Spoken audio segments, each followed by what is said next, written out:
Olá, olá, muito boa noite. Esta é uma live para nós conversarmos sobre o uso de bebidas vegetais em dietas isentas de leite de vaca. Você tem dúvidas sobre esse tema? Então fica aqui comigo para a gente falar um pouco mais sobre isso. Eu sou a doutora Raquel Bicudo, sou nutricionista, doutora em Ciências Aplicadas à Pediatria e ajudo nutricionistas e médicos, pediatras, alérgicos, gastros, a se sentirem mais seguros para atender pessoas com alergias alimentares ou com suspeita de alergia alimentar, e assim se destacando na sua profissão. Então, a live de hoje é para falar sobre esse tema, bebidas vegetais. Eu recebo muitas dúvidas sobre esse tema, quais seriam as melhores bebidas vegetais, quais seriam as melhores opções aí, quando que a gente deve orientar, qual é a melhor forma de uso delas, né? Então, hoje eu quero falar sobre isso. Essa é uma live de aquecimento para um evento online e gratuito que ocorrerá entre os dias 20 a 27 de março, a Semana da Alergia Alimentar para Nutris e Pediatras. É um evento que você pode fazer a sua inscrição assim que terminar essa live. Tem link na bio para que você possa fazer a sua inscrição ou até mesmo indicar para que outros profissionais possam participar também dessa semana gratuita. O áudio está ruim? Obrigada. Eu vou tirar isso aqui, porque realmente eu não estou gostando desse microfone. Obrigada por ter me avisado. Vamos ver se melhora. Veja se assim fica melhor. Me dá um feedback aí. Adoro como vocês me ajudam, gente. Obrigada. Porque eu comprei esse microfone aqui, não estou gostando muito dele, né? Então é bom que vocês vão me dando esse feedback. Bom, gente, bebidas vegetais, as pessoas sempre... Ai, obrigada. Não vou mais usar. Aí, valeu. Aliás, eu vou trocar, porque eu comprei faz pouco tempo esse microfone e eu acho que fica assim, parece que eu tô falando dentro de uma caixa. Bom, gente, então vamos lá. Eu vou falar nessa live sobre as bebidas vegetais, né? Já se inscreveu no evento? Ótimo, muito bom, importante. Porque esse evento, dessa vez, eu estou convidando nutris e pediatras, né? Pediatras, não só pediatras, mas também aqueles que têm como especialidade a alergia e imunologia e a gastroenterologia. Por quê? Qual é o grande objetivo? Da gente fazer com que a gente aumente as redes assim de profissionais, né? As equipes que trabalham juntas, porque eu acho que é fundamental o trabalho em equipe, né? O trabalho em conjunto entre médicos e nutricionistas. Boa noite, Vaza, saudade de você também. Fiquei bem feliz de ver você aqui entrando, né? Muito bom a gente se encontrar. A professora Ana Bazanelli, nutricionista maravilhosa, que também oferece cursos aí de capacitação para outros nutricionistas, além de dar aula na graduação, pós-graduação. E eu tive um grande prazer de trabalhar com ela. Obrigada por estar aqui. Bom, então, como eu disse, esse evento eu vou trazer como um tema aí as alergias alimentares, falando bastante sobre o papel do nutricionista e do médico no atendimento de pessoas com alergias alimentares ou suspeita de alergia, né? Então eu venho falando isso ao longo dessas lives, tenho feito lives durante essa semana, farei na próxima também. Sempre procuro fazer por volta das 20 horas, então já fiquem atentos e convidem quem puder participar também dessas lives, que são sempre informativas e interativas, né? Então fiquem à vontade aí para mandar as suas dúvidas e comentários, irem interagindo aqui comigo para a gente falar um pouco mais sobre esse assunto, né? Aluna de 2 turmas atrás, a Mari, né, comentando aqui, o conteúdo é fora da curva, um raro curso online que vale mais do que custa. Muito obrigada, Mari. Eu fico muito feliz quando eu recebo o feedback de vocês, especialmente quando a gente vê lá no nosso grupo do Telegram as pessoas conversando, discutindo, uma dando respaldo para a conduta da outra, passando mais segurança, né? Então, o objetivo é esse, basear as nossas condutas em evidências científicas, ampliar aí o número de profissionais que bebem da mesma fonte, né, estudam as mesmas bases científicas, para que tenham aí as suas condutas baseadas em evidências, que sejam aí evidências robustas, o suficiente para que a gente tenha essa segurança de que estamos fazendo o melhor para os nossos pacientes. Bom, então vamos lá, eu trouxe esse tema, bebidas vegetais, porque eu recebo frequentemente essas dúvidas, especialmente dos alunos e pessoas que querem estudar mais ficam nessa dúvida. Poxa, qual seria a melhor bebida vegetal para indicar quando uma pessoa não pode consumir leite de vaca? Será que existe uma melhor bebida vegetal? Então, eu vou trazer algumas reflexões aqui, alguns dados também de pesquisas que fizemos a esse respeito e indicações também do uso das bebidas vegetais. Então, o que a gente tem que saber é o seguinte: quando uma pessoa tem uma alergia à proteína do leite de vaca, ela não pode consumir nada que contenha essa proteína. Então, ela não vai poder consumir leite, nem derivados de leite, nem nenhum produto que possa conter qualquer mínima quantidade de proteínas lácteas, certo? Exceto em alguns casos, que seriam casos com reações imediatas ao leite de vaca, mas que são capazes de tolerar esse alimento quando ele vem em preparações assadas, que seriam pessoas que conseguem aí tolerar quando essa preparação assada consegue desnaturar a proteína e o sistema imunológico dela então não reconhece a presença do leite nessas preparações. Isso é uma exceção, é algo que individualmente, junto com o médico, através de testes de provocação oral e exames, a gente vai descobrir se era uma pessoa desse fenótipo. Tirando essas exceções, vamos colocar como regra que a exclusão total do leite de vaca é a base do tratamento para a APLV, alergia à proteína do leite de vaca. Além disso, a gente sabe que a gente tem outras condições clínicas onde o consumo do leite não é tão indicado, ou ele pode ser feito de uma forma mais moderada, como por exemplo casos de intolerâncias, intolerância à lactose. E também tem as pessoas que não gostam de leite, ou não querem consumir leite, ou que seguem uma dieta vegetariana mais restrita ali, que realmente não inclui leite e derivados na sua alimentação, enfim. Então, são inúmeras as situações em que muitas vezes a gente acaba não consumindo leite, ou até mesmo aquelas pessoas que consomem o leite em si, que podem consumir porque não tem nenhum problema, mas elas podem diversificar o cardápio. E aí, variar o consumo do leite com outras alternativas. E hoje em dia, no mercado, nós temos diversas alternativas, diversas opções de bebidas vegetais feitas com, não só vegetais, né? Tem algumas mistas que levam aí também substâncias que são animais, mas que não são o leite de vaca em si. Então, falando de bebidas vegetais, a gente tem opções à base de soja, que é a mais comum, que sempre existiu, mas a gente também tem a base de arroz, a base de aveia, a base de amêndoas, de castanhas. Existem algumas misturas, a base aí de proteína não só de arroz, mas também de ervilha, o que agrega um valor proteico um pouco maior para essa bebida. Tem a base de colágeno bovino misturado com hidrolisado de arroz, enfim, temos inúmeras opções. Uma coisa importante a deixar clara: bebidas vegetais, para serem consumidas como substituto do leite de vaca, elas só teriam indicação para crianças acima de 1 ano e o ideal, na minha opinião, acima de 2 anos. Porque até os 2 anos de idade é esperado que a criança receba leite materno e até 2 anos de idade ou mais, né, esse leite materno seja oferecido.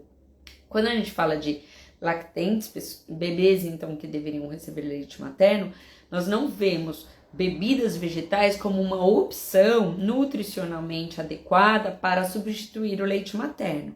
Então, os lactentes que precisam substituir ou complementar o leite materno, o ideal é que eles utilizem então fórmulas infantis, porque essas fórmulas infantis vão ter uma composição nutricional mais adequada para essa faixa etária. Até 1 ano de idade é fundamental que sejam fórmulas infantis. Entre 1 ano e 2 anos é possível ir fazendo uma migração das fórmulas para as bebidas, ao passo que a alimentação da criança vai sendo ampliada em termos de variedade do cardápio, aí, os diferentes grupos alimentares que vão compondo essas refeições. Então, conforme os alimentos sólidos vão passando a ser a base nutricional de fato, aí a gente pode ir abandonando o uso das fórmulas e de repente utilizando bebidas, porque as bebidas elas podem entrar no cardápio de uma forma, num contexto mais social, porque na nossa alimentação ocidental nós sabemos que leite e derivados são amplamente difundidos aí no uso de preparações culinárias e compondo diversas refeições, como por exemplo, café da manhã, lanche da tarde. Nós temos muita presença, se a gente olhar para os guias alimentares da população brasileira, a gente sempre tem ali a presença de algo que tenha leite ou derivados compondo essas refeições, né? Principalmente café da manhã e lanche da tarde. Então, num contexto social, se você tem um substituto para isso, essas bebidas acabam entrando no contexto. Mas algo que é fundamental que a gente tenha em mente é que, nutricionalmente, essas bebidas, na maioria dos casos, elas não são equivalentes a um leite de vaca. Então, não dá para nós pensarmos em simplesmente fazermos essa substituição. Por isso que é tão importante o trabalho do nutricionista, porque o nutricionista ele vai fazer uma avaliação do consumo alimentar daquela criança, uma avaliação dos hábitos alimentares daquela família, vai fazer orientações para a melhora da alimentação como um todo, para que aquele indivíduo que não vai consumir o leite, ele encontre fontes alternativas, fontes dietéticas alternativas para os diversos nutrientes que estão presentes no leite. E muitas vezes aquela bebida vegetal não vai oferecer todo aquele conjunto de nutrientes que teria no leite de vaca. Mas é possível encontrar esses nutrientes em outros alimentos que vão compor não apenas essas pequenas refeições, né? O café da manhã, que não vou nem chamar de pequena porque eu acho uma refeição extremamente importante, mas essas refeições como café da manhã, lanche da tarde. Mas a pessoa pode encontrar fontes dietéticas interessantes também no almoço e no jantar. E aí, ao longo do dia, num conjunto completo, é possível atingir as recomendações de gestão dietética diária para os diversos nutrientes, fazendo uma boa composição do cardápio em si, olhando para todas as refeições. Então, a gente não precisa apostar as fichas todas do ponto de vista nutricional nessa bebida. Mas a gente deve encarar, sim, que muitas vezes no contexto social ela pode ser interessante. E o outro ponto muito interessante é para o uso em preparações culinárias. E aí, nesse aspecto, cada tipo de bebida que a gente tem pode ser mais interessante para uma coisa diferente. Então, de repente, se a gente tem uma preparação onde a gente quer algo mais cremoso, porque o leite, de repente, conferiria cremosidade para aquilo, a gente pode pensar numa bebida à base de aveia, que é um pouco mais encorpada. Se eu quero algo que tenha mais cálcio, então eu vou pensar numa bebida à base de amêndoas. Então, eu sempre tenho que ter essa cabeça, pensando na nossa técnica dietética, né? Qual era o papel daquele ingrediente naquela preparação. E aí isso vai facilitar para que a pessoa faça as trocas mais adequadas, tá? Então é esse o raciocínio que a gente tem que ter em relação às bebidas vegetais. Então existem até artigos dizendo, poxa, não tem uma bebida que seja melhor. Você vai ter que pensar por que é que você está oferecendo aquela bebida. E aí você vai considerar diversos aspectos. O sabor, a composição nutricional, o preço daquela bebida, o acesso que a pessoa vai ter àquela bebida.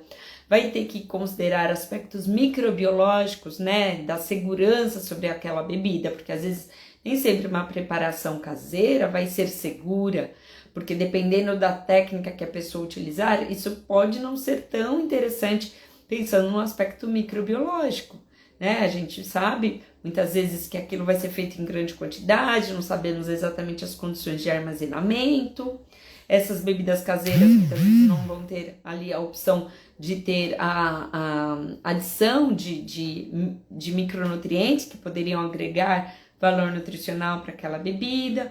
Então, assim, a gente tem que colocar vários fatores aí na balança e pensar, será que existe de fato uma bebida ideal?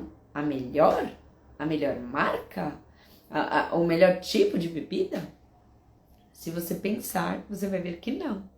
Você vai pensar e perceber que para determinada situação uma bebida é mais interessante, para outra é mais interessante, para outra pode ser que nem precise da bebida e você consiga contemplar toda as necessidades nutricionais, fazendo um manejo ali dietético num contexto geral, olhando para todas as refeições. Faz sentido isso para vocês? Nutris que estão aqui me acompanhando, ou até mesmo pediatras que de repente nunca tinham pensado sobre isso, mas que estão abrindo assim para essa reflexão. Deixa eu ler aqui alguns comentários, ver se surgiram perguntas, né? Tenho que fazer um break aqui para ver se tem perguntas. Deixa eu ver. Já sou Nutri, estou me capacitando nessa área porque meu bebê é alérgico. Muita gente me indicou a Raquel. Tem muitos Nutris, muitos alunos do curso que realmente têm filhos alérgicos e por isso acabam entrando no curso para se capacitar e aí acabam fazendo do limão uma limonada, né? Utilizam aí a sua experiência e capacitação, sua experiência pessoal e a capacitação profissional para poder atuar como especialista nessa área. Agora, é fundamental sim que se procure um curso onde ou diversos recursos que você possa escolher aí para seguir os estudos, né? Eu acho que o curso, ele encurta bastante o seu caminho, te direciona bastante, né? Por isso que eu indico e ofereço curso, claro, mas é fundamental que você se capacite, porque não é porque você teve uma experiência pessoal com alergia que você vai estar capacitado para atuar nas alergias alimentares, porque a gente sabe que a alergia, ela pode se manifestar de diferentes formas, então a gente precisa ampliar o olhar. Se a gente fica só com a nossa experiência profissional, a gente corre muito risco de cometer erros ali, porque a gente tem a nossa experiência e de repente não parou para olhar para outros aspectos, tá? Então, por exemplo, se você entrar num grupo de mães e perguntar qual é a melhor bebida vegetal, determinada mãe vai dizer, para mim a melhor bebida é tal, porque meu filho aceitou muito bem, porque estava barato aqui no mercado perto de casa e porque deu certo nas receitas que eu fiz. Para ela foi legal, de repente para outra não deu certo. Então, se você vai trabalhar com um grande número de pessoas, você tem que ter essa mente aberta, que é esse convite que eu estou fazendo nessa live, para olhar para os diferentes aspectos na hora de fazer as suas escolhas e até pensar, será que realmente tem escolha? A Beatriz colocou, importante não ficar engessado. É exatamente isso, não dá para ficar engessado. E outro ponto, né, que a gente sempre coloca, poxa vida, a gente nunca pode esquecer de atuar dentro do nosso código de ética. E o código de ética dos nutricionistas já coloca que nós não devemos favorecer marcas. O curso que eu ofereço, as aulas, essa semana gratuita que eu estou oferecendo, ela é totalmente sem conflito de interesses. Ela não tem patrocínio nenhum de indústria nenhuma. Então a gente tem liberdade para sim, para falar, mas a gente nunca vai favorecer determinada marca. É claro que existem alguns produtos que só tem uma marca. Ok? Então, se para aquela pessoa a indicação é aquele produto, você não precisa nem dizer a marca, você vai descrever como é o produto, ela só vai encontrar aquela. Agora, por exemplo, fórmulas infantis extensamente hidrolisadas, existem diferentes opções no mercado, com lactose, sem lactose. Tá, então o que a gente tem ali? Tem essas duas com lactose, vamos mostrar essas duas. Tem essas duas sem lactose, essa é a indicação para esse caso, vamos mostrar as duas que existem hoje no mercado. Antes até existiam mais marcas, elas foram saindo, foram perdendo espaço, né? As grandes indústrias foram ocupando, hoje a gente tem duas de extensamente hidrolisada, tudo bem, mas eu não vou dizer uma é melhor do que a outra, porque tem que pesar a aceitação, o sabor, o acesso que a pessoa vai ter, o custo, né? qual é o preço disso tudo, então eu tenho que dar a opção. E quando eu falo de bebidas vegetais, que é o tema da nossa live, o que eu faço e indico para que meus alunos façam? Aproveitem este momento para ensinar os seus pacientes, os responsáveis dos seus pacientes, a lerem rótulos e fazerem as melhores escolhas. Então, é neste momento que a gente vai trabalhar a educação nutricional. A gente vai orientar, por exemplo, que na lista de ingredientes, os ingredientes eles vêm em ordem decrescente. Então, primeiro vem aquele que tem maior quantidade, depois menor, depois menor. Então, se você tiver açúcar como um primeiro ingrediente, poxa vida, provavelmente é um alimento que é muito rico em açúcar. E isso a gente já sabe que não é adequado, não é saudável, né? Então, a gente olha para isso, a gente pede para olhar o teor de cálcio, porque é bem interessante se essa bebida for entrar para substituir um leite, compondo um café da manhã, por exemplo, é melhor que se busque uma bebida rica em cálcio. Uma regrinha que eu passo é que uma regra básica, que tenha pelo menos 200 miligramas de cálcio por 200 ml da bebida, que é a medida que geralmente vem ali como o tamanho da porção, na tabela de informação nutricional, né? Então, vem lá um copo de 200 ml, aí quanto que tem de cálcio? A gente sabe que o leite vai ter, em média, 240 miligramas de cálcio. Então, o que tenha de 200 para mais já ajuda. Tem bebidas que chegam a ter 500 miligramas de cálcio, ou seja, já chega a atingir quase 50% das recomendações de ingestão dietética diária, dependendo da idade da pessoa que vai consumir. Então, é bem interessante. Se ela consumir 2 copos daquela bebida, pronto, já atingiu a necessidade de cálcio, não precisa nem receber suplementação de cálcio. Porque o suplemento de cálcio, ele pode mexer, por exemplo, com o trânsito intestinal, pode constipar um pouco, pode ser que traga ali algum desconforto gastrointestinal, então, de repente, você não precisa suplementar tudo. Não existe uma regra de que, se tem alergia ao leite de vaca, tem que receber suplemento de cálcio. Depende do que a pessoa consome. Agora, uma coisa é fato.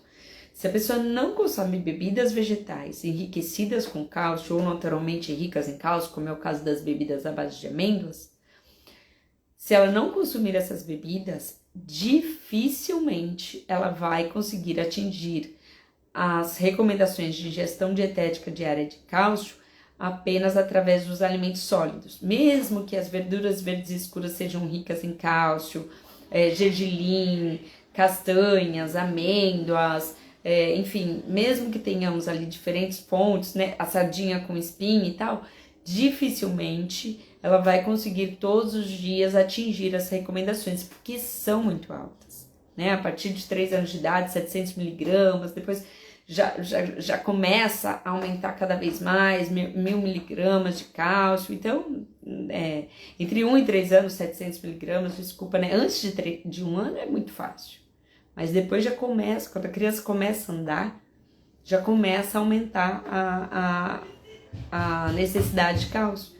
E aí, depois, chegando a 1000, na adolescência, às vezes 1200 miligramas, é difícil atingir através da dieta se não tivermos os lácteos, né, os laticínios ou as bebidas vegetais. Aí podem me dizer, poxa, Raquel, mas a absorção do cálcio presente nos leites e derivados é muito baixa. Sim, se formos comparar com brócolis, por exemplo, a absorção é muito maior no brócolis.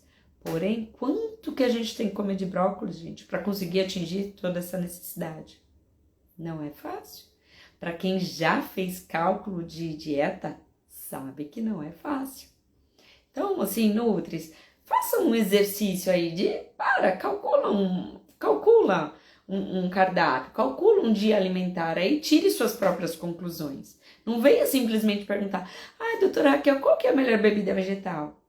Tenha você essa experiência de calcular e parar para pensar, poxa vida, olha a diferença que fez colocar essa bebida. Acho que vai ser legal aqui. A pessoa não aceitou bem? Poxa, não aceitou, então vamos suplementar. Vamos buscar, a gente sempre tem que achar algum recurso. Mas as bebidas, elas acabam ajudando, tá? Agora, lembrando, antes de 1 ano de idade, não. São fórmulas infantis o ideal. Para mim, até 2 anos o ideal, porque a maioria das bebidas ela leva açúcar na composição e crianças menores de 2 anos não podem consumir açúcar, né? Então, me digam se isso faz sentido para vocês, se essas recomendações fazem algum sentido, né? Inclusive, eu quero até parar aqui para apresentar alguns livros, algumas dicas aqui de materiais que vocês podem utilizar aí no dia a dia de vocês para poder orientar os seus pacientes. Inclusive, quero cumprimentar a doutora Roseli, que entrou aqui na live, minha eterna orientadora, né, nutróloga, maravilhosa, pediatra, que, assim, minha eterna mestra nas alergias alimentares, né, que me orientou durante muitos anos lá na Unifesp e que foi a grande idealizadora e que manteve o Instituto Girassol. Olha só, doutora Rodrigo, eu tinha separado aqui os livros, porque eu estou falando das bebidas vegetais, e aí uma das coisas que a gente sempre comentou é que as bebidas vegetais no uso em preparações culinárias, elas são sempre muito bem-vindas. Então, o Instituto Girassol foi uma ONG, né, que a doutora Roseli, ela liderou ali por muitos anos, criou e sustentou por muitos anos, e essa ONG, ela tinha o papel de capacitar profissionais para ajudar eles a atuarem com pacientes que tenham necessidades nutricionais especiais. Então, pacientes com alergia alimentar entravam nesse conjunto.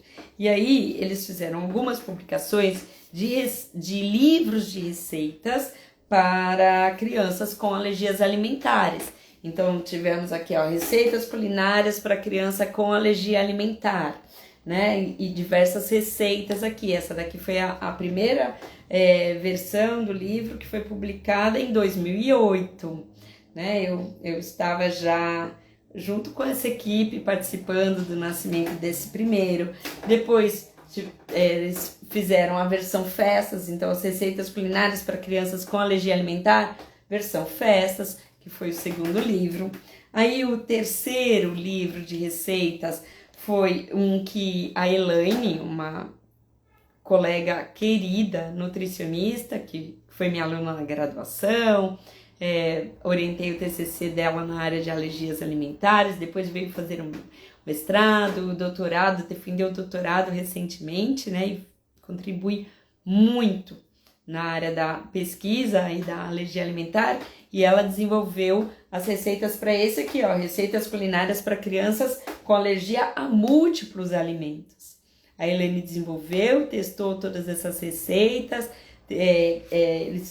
foi feito o cálculo do valor nutricional dessas receitas, dessas preparações, e aí aqui também tem orientações de como fazer as bebidas vegetais caseiras que podem entrar então nessas, para serem utilizadas nessas preparações culinárias, né?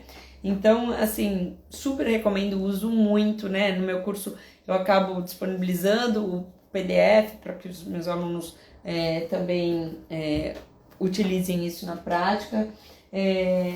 Elaine também desenvolveu todas as receitas deste livro aqui, Alimentação Saudável e Alergia Alimentar, que é uma adaptação dos guias alimentares da população brasileira para os alérgicos. E aí, como a gente sabe que os guias sempre orientam que as nossas refeições, a nossa alimentação seja com base em alimentos in natura, minimamente processados e preparações culinárias feitas a partir desses alimentos, então, além de trazermos essa teoria neste livro, também Elaine desenvolveu uma série de receitas culinárias que podem ser utilizadas e focando principalmente alérgicos a múltiplos alimentos, porque é um desafio fazer isso. Precisa ter muita técnica dietética, por isso escrevemos os capítulos desse livro, Técnica Dietética Aplicada à Dietoterapia, escrevemos também, para que falássemos sobre essa importância do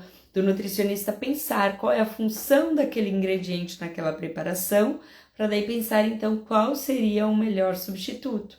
Se o seu objetivo é conferir umidade, se é conferir maciez, se é conferir sabor, cremosidade, se é conferir valor nutricional. Então você tem que pensar, porque se for só umidade, até a água pode substituir, não é mesmo? Então, para cada preparação, você tem que pensar qual é o seu objetivo e aí pensar nas técnicas dietéticas o que poderia substituir, tá? Então, não dá para dizer que existe um substituto universal para o leite de vaca, quando a gente fala tanto em preparações culinárias como na composição de refeições, certo? Então, esse também é um livro que eu indico bastante, né? Tem capítulos aqui sobre as preparações sem ovo, preparações sem leite, entre outras condições clínicas também. Então, tem também para diabéticos, para hipertenso, para dieta que não pode ter muita proteína, enfim, né? Então, é sobre isso que se trata esse livro aqui. Doutora Maria Elizabeth Machado Pinto e Silva é a primeira autora, a Gláucia é a segunda a organizadora do livro, né? Então, nutricionistas por quem eu tenho grande admiração, que foram muito importantes na minha formação, e eu tive o prazer de colaborar com esse livro aqui também, tá? E o nosso querido Terapia Nutricional na Alergia Alimentar em Pediatria também traz nos anexos aqui algumas receitas e algumas orientações de substituições, também, além de trazer a tabela de informação nutricional de fórmulas infantis e algumas das principais bebidas comercializadas, tá? Então, quando a gente pensa nas substituições, a gente tem que ter base, né, para falar sobre isso. Tem aqui algumas dicas. A TT Brits perguntou como adquirir os livros. Olha, este livro aqui, Alimentação Saudável e Alergia Alimentar, você consegue pela Amazon ou pela própria editora, que é a editora dos editores, e quem participar da Semana da Alergia Alimentar para Nutricionistas e Pediatras, que é um evento online gratuito que vai ocorrer entre os dias 20 a 27 de março, quem não fez a inscrição vai lá e faça, quem participar vai ganhar também cupom de desconto para comprar esse livro aqui, tá? Então, fiquem atentos, porque nós queremos realmente capacitar aí profissionais para atuarem com segurança, atendendo pacientes com alergia alimentar ou suspeita de alergia e se destacando na área, tá? Qual o horário do evento? O evento vai ser online gratuito. Então, você fazendo a inscrição, você vai entrar para um grupo, a minha equipe vai te avisar conforme as aulas forem sendo liberadas e você vai poder assistir essas aulas. Então, eles vão avisando o período, geralmente você tem um tempo maior para assistir as aulas, né? Serão liberadas a partir das 8 horas da manhã. Então, faça a sua inscrição e participe, porque realmente essa semana será muito especial, né? Com essa proposta, então, da gente ampliar aí o número de pessoas que atuam com segurança nessa área das alergias alimentares, tá? Então, se vocês tiverem também mais dúvidas aqui, gente, sobre bebidas vegetais, fiquem à vontade também para perguntar. E olha, essa ideia que eu trouxe sobre as alergias, sobre as bebidas vegetais e essa questão qual é a melhor marca, qual é a melhor bebida, isso também para outros tipos de alimentos, né? Essa semana uma aluna questionou, gente, sobre leite sem lactose, qual vocês indicam? Poxa, vou ser bem sincera, eu como nutricionista nunca peguei diversas marcas de leite e mandei para o laboratório para analisar como é que é o teor nutricional deles. A gente acaba acreditando naquilo que está no rótulo. Então, se você sabe ler rótulos, você sabe fazer a sua escolha. Se todos tiverem o mesmo teor de cálcio, se todos forem feitos, se você quer oferecer um leite integral, se são feitos com leite integral, se você quer um semidesnatado, se são feitos com semidesnatado, se você prefere um em pó, aquele em pó, se tem o teor, se tem a composição, se é apenas o leite com a enzima lactase, ok. Qualquer um pode. Não tem uma marca melhor, na minha opinião, não. Ao menos que você tenha aí alguma desconfiança, que alguma marca tenha alguma adulteração, mas se não tiver nenhum aditivo, nada adicionado, poxa, se é leite, porque geralmente leite sem lactose é leite com adição de enzima lactase. Então não teria por que ter essa dúvida de qual a melhor marca. Porque a gente tem que tomar muito cuidado, porque qual é a nossa tendência? Favorecer as marcas mais conhecidas. Favorecer aquelas marcas que mandam representantes para o nosso consultório para fazer a propaganda daquele produto. Só que quem tem dinheiro para pagar esses representantes? As grandes marcas. Isso quer dizer que os pequenos não sejam bons? Às vezes não. Eu vou primeiro ler uma pergunta aqui, depois eu vou contar um caso que aconteceu há alguns anos atrás em relação ao whey protein. Deixa eu ler aqui a dúvida da Beatriz. Minha filha está com alergia a leite, a soja, a caseína. Mas uma das minhas maiores preocupações está sendo a vitamina B12, está muito alterada. Pode ser por conta da alergia?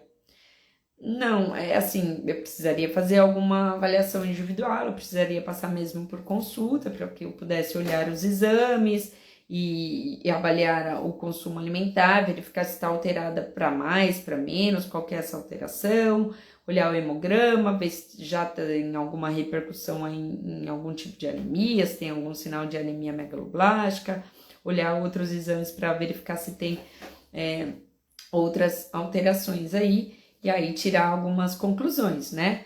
Lembrando que a B12 é uma vitamina presente em alimentos de origem animal. Pessoas que não consomem produtos de origem animal, como os veganos, por exemplo, eles precisam receber suplementação de B12, tá? Então, é algo para ser avaliado individualmente, é difícil responder essa pergunta assim numa live, tá, Beatriz?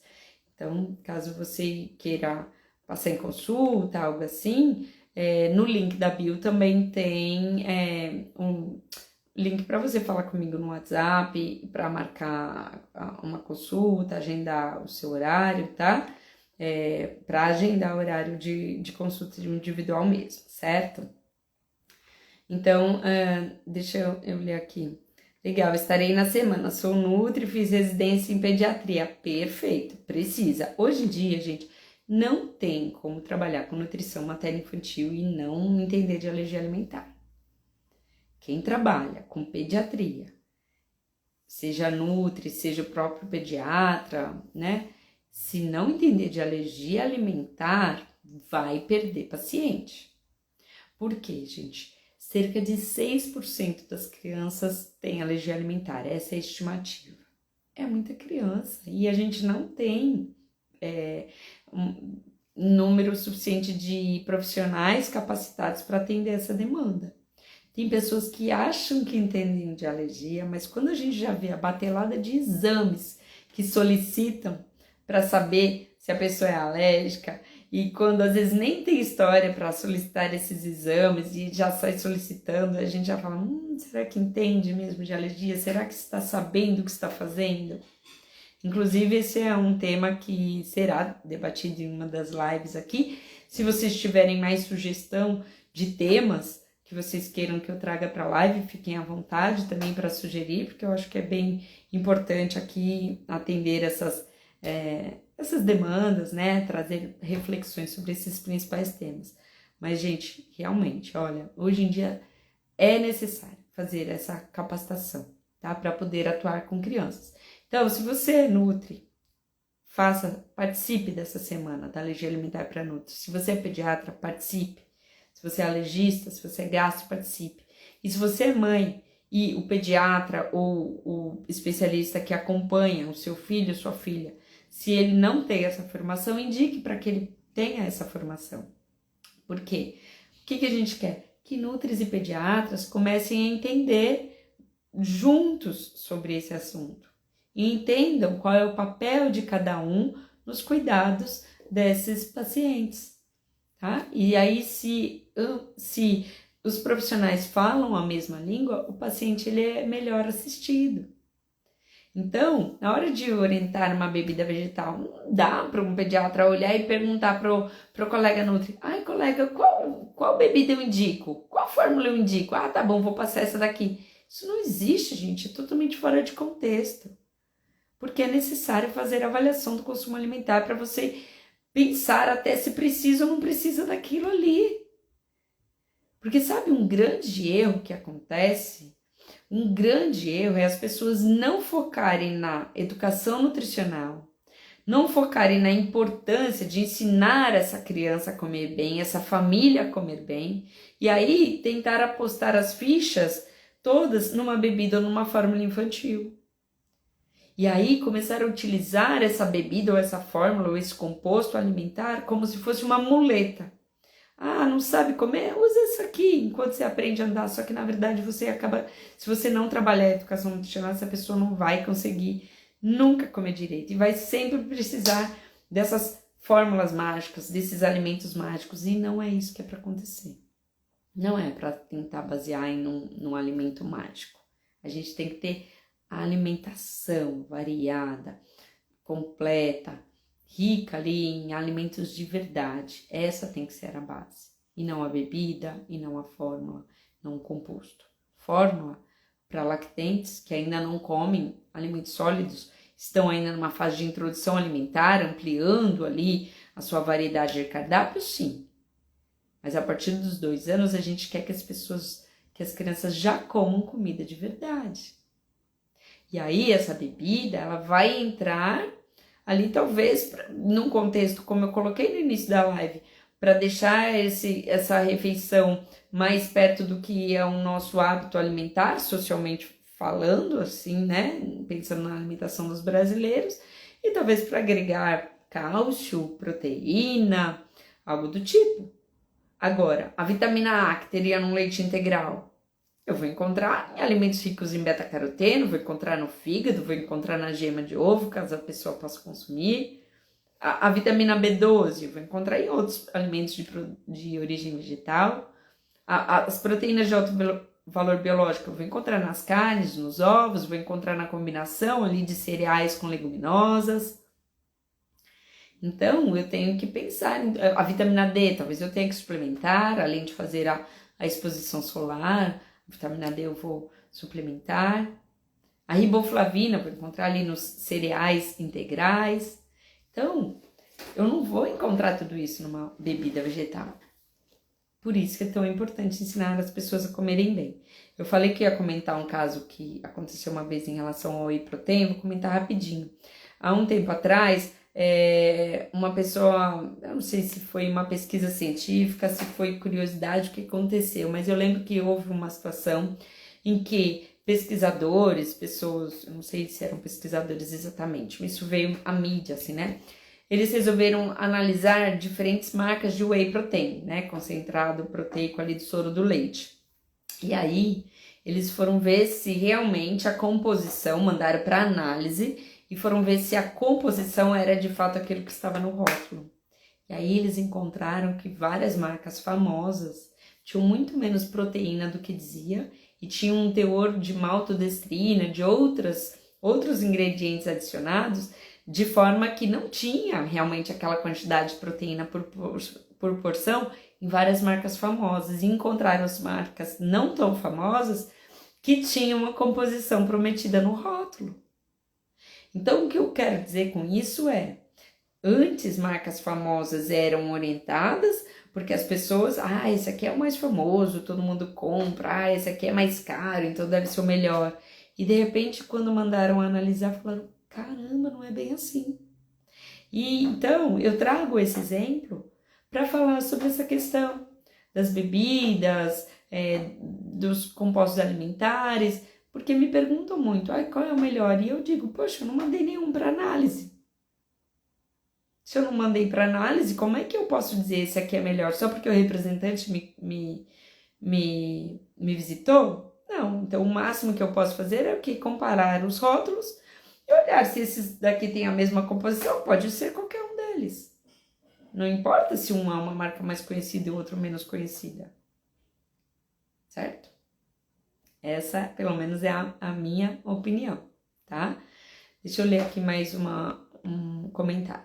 Meus filhos viviam com crise de sinusite, otite e outra em geral. Ao retirar leite de vaca e derivados, melhorou cerca de 80 a 90%. Em exames, nada detectado na época. Pode explicar o motivo? Realmente não tem explicação. Porque, Graciele, essas infecções de sistema respiratório, sinusite, otite de repetição, elas não são manifestações de alergia alimentar. Talvez haja alguma explicação em relação ao leite trazer um pouco de mais formação de muco nessa região, que talvez possa favorecer aí, não sei, adesão de micro-organismos e aí vir esse tipo de manifestação. Otite também, dependendo da posição que a pessoa consome, pode, se ela toma o leite deitado, isso pode afetar ali o canal auditivo, enfim. Mas a gente não faz relação com alergia alimentar e essas infecções recorrentes, tá? Então que fique bem claro isso, que otite de repetição, sinusite não são manifestações de alergia alimentar. Existem pessoas que trazem esse relato de melhora aí de sinusite, de rinite, desse tipo de manifestação respiratória isolada, né? Dizendo que houve melhora quando retirou leite e derivados. Então, eu não coloco a culpa nisso em processos alérgicos. O que você pode fazer é, se você acha que melhorou, ok, utilize isso com moderação, utilize derivados, utilize em preparações, mas se acha melhor não consumir, tudo bem. Faça as substituições adequadas. Passe por um nutricionista que vai te ajudar a fazer as melhores escolhas para que não falte nutrientes aí nessa alimentação. Não vá simplesmente retirando leite achando que está tudo bem, porque, como eu já disse, é importante fazer uma avaliação e realmente fazer uma adequação nutricional, te ajudando aí a fazer a escolha dos substitutos. E que, como eu coloquei, não tem um único substituto que vai ajudar em tudo. Então, a gente tem que olhar a alimentação como um todo, tá? Então, isso é fundamental. E o fato de não ter sido detectado em exame faz todo sentido, porque exames de IgE sérica específica, eles só serão importantes, serão considerados quando a pessoa tiver uma clínica de reações imediatas a determinado alimento, tá? Fora isso, nem precisa solicitar esses exames. Trarei uma live para falar especificamente sobre isso, porque eu acho que é um assunto de dúvida bastante recorrente, tá? Qual a diferença entre alergia e intolerância ao leite? Não tô conseguindo ler o nome. Elanieide, acho que é. Elanieide Souza. Podemos trazer esse tema numa live específica sobre isso? Vou adorar falar sobre esse tema. Então, eu vou trazer esse tema, eu anuncio nos stories quando a gente trouxer, provavelmente uma live entre essa e a próxima semana, às 20 horas. Obrigada aí pela pergunta, porque eu acho que ela serve aí como um tema para uma próxima live, tá? Então, viviam em uso de antibióticos. Pois bem, estão usando antibiótico. O antibiótico, ele é para matar uma bactéria. Então, era uma infecção. Infecção sempre é causada ou por um vírus ou por uma bactéria. Por isso, a gente não pode dizer que uma infecção é uma manifestação de alergia alimentar. Não é uma manifestação de alergia alimentar. A infecção é uma condição que ocorre por infecção de micro-organismos. Então, não dá pra gente dizer que uma proteína de um alimento está causando uma infecção. Concorda? Talvez ela possa favorecer pela maior formação de muco, não sei, né? Talvez possa ser essa alguma possível explicação, mas, né, não que seja uma manifestação de alergia alimentar, e isso então acaba ficando bastante claro até quando você coloca aí que eles usavam antibióticos. Se fosse uma alergia, isso seria tratado de outra forma, seria tratado com a exclusão dessa proteína e em casos de exposição acidental antialérgico. Tá? Esse foi o caso da minha filha. Passei em 5 pediatras para descobrir que as fezes com sangue da minha bebê eram uma reação ao leite. Sim, pode ser, em alguns casos pode ser reação ao leite, às vezes esse sangue nas fezes pode ser por outro motivo. Então, sempre passando com os profissionais e eles ouvindo bem a história clínica, é que a gente vai conseguir chegar aí a alguma conclusão do que é e direcionar a investigação diagnóstica e o tratamento mais adequado.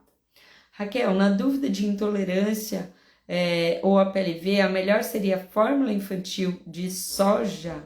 Não posso dizer se isso é o melhor. Se for uma intolerância, não vai precisar da soja, né? Pode ser à base de leite, porém sem lactose. E se for uma alergia ao leite de vaca, dependendo da idade, vai precisar de fórmula. E aí, para cada idade, a gente tem diferentes fórmulas. E a partir de 2 anos, pode ser bebida vegetal, dentro de um contexto de uma dieta completa e equilibrada, como eu disse, né? Diversificada, equilibrada, completa. E aí, a bebida de soja pode entrar nesse contexto, sem problemas. A bebida de soja, ela tem a vantagem de ser a mais barata, perto das bebidas vegetais. Então, quando a gente faz uma orientação nutricional, muitas vezes a gente considera também isso, né? O que aquela família vai poder comprar, certo?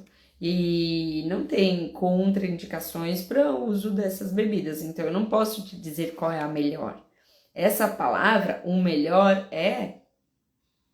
a gente não consegue utilizar de forma generalizada quando eu falo sobre o uso de bebidas vegetais. E dizer fórmula vai ser até os 2 anos, como eu coloquei, tá? Até 1 ano com mais obrigatoriedade ou até os 2 anos. Sendo que, na verdade, eu não queria nem que fosse fórmula. O que eu queria que fosse? Vamos aí, eu não vou nem responder. Quem responde por mim? O que eu queria que um bebê com menos de 2 anos de idade utilizasse? Seriam fórmulas infantis ou não? O que seria? O que eu gostaria que fosse? Quem escreve aí? Vamos ver quem me conhece, quem me acompanha aqui já há algum tempo. Vamos ver se alguém vai conseguir responder essa pergunta, tá? aí a pergunta. Alunos, o que um lactente deveria consumir? Leite materno. Aê, Débora, muito bem, Arnete, leite materno. Elanieide, leite materno, é isso, minha gente, leite materno, é isso. Então, gente, não dá nem para dizer que o melhor seria a fórmula. Se eu estou falando de lactentes, o melhor é leite materno. E alimentos de verdade a partir da introdução alimentar. A partir da introdução dos alimentos sólidos. Então, qual que é a ideia, num contexto, de maneira geral, de qualquer criança, e aí eu não estou falando só dos alérgicos, é leite materno até 2 anos ou mais, e um cardápio rico, equilibrado, né, fazendo parte ali daquele contexto. E aí a questão do cálcio, como a gente sabe que a orientação de ingestão de dietética diária é alta, para quem for consumir leite derivados, isso pode entrar no cardápio, e bebidas vegetais podem entrar ali fazendo rodízio, ou para quem não pode leite, vão ficar à base de bebidas vegetais ou os diferentes compostos que existem hoje em dia. Ficou claro? Eu acho que essa pergunta veio para fechar essa live, né? Agradeço bastante aí, porque realmente conseguimos fechar essa live trazendo esse conceito tão importante. Então, eu quero fazer mais uma vez o convite para que participem das lives das 20 horas durante essa e a próxima semana, que estamos aqui na nossa, então, no nosso aquecimento para o evento gratuito e online, que será a Semana da Alergia Alimentar para Nutris e Pediatras. O evento que vai ocorrer entre os dias 20 a 27 de março. Para você participar, basta fazer a inscrição no link que está na minha bio.